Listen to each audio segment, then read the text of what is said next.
Kebahagiaan adalah ketika seseorang mampu menguasai nafsunya, sementara kesengsaraan adalah ketika seseorang dikuasai oleh nafsunya.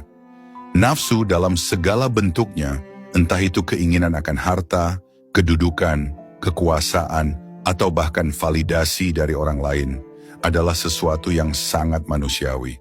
Ia bukan sesuatu yang harus dimusuhi, tapi harus dikenali. Nafsu ibarat api, dalam takaran yang pas ia menghangatkan. Tapi ketika tak terkendali, ia membakar habis segala yang ada. Orang yang mampu menguasai nafsunya bukan berarti mematikan keinginan dalam dirinya. Justru ia tahu kapan harus mengejar dan kapan harus berhenti. Ia tidak mudah tergoda oleh ilusi kebahagiaan instan. Ia tahu bahwa tidak semua yang menyenangkan membawa kebaikan dan tidak semua yang menyakitkan itu buruk. Di sanalah letak kebijaksanaan.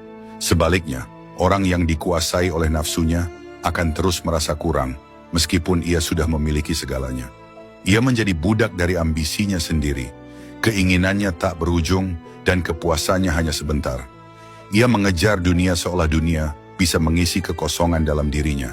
Padahal makin dikejar, makin terasa hampa.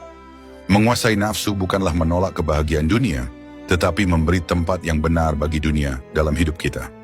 Menjadikannya alat, bukan tujuan. Ketika kita menguasai nafsu, kita berjalan di atas jalan yang teguh. Kita tidak mudah goyah hanya karena godaan sesaat. Kita mampu berkata cukup meski dunia menawarkan lebih. Dan justru disitulah kebahagiaan sejati mulai tumbuh. Bukan dari apa yang kita miliki, tapi dari bagaimana kita memaknai. Filosofi Timur, seperti ajaran Zen dan kebijaksanaan sofistik, selalu mengajarkan keseimbangan, bahwa ketenangan batin bukan datang dari penambahan, tapi seringkali justru dari pengurangan. Dari melepaskan, bukan menggenggam. Dari menerima apa adanya, bukan memaksa seperti yang kita inginkan.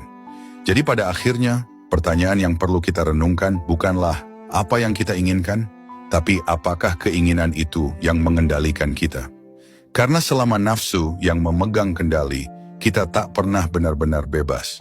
Tapi ketika kita yang memegang kendali, maka meskipun sederhana, hidup terasa cukup.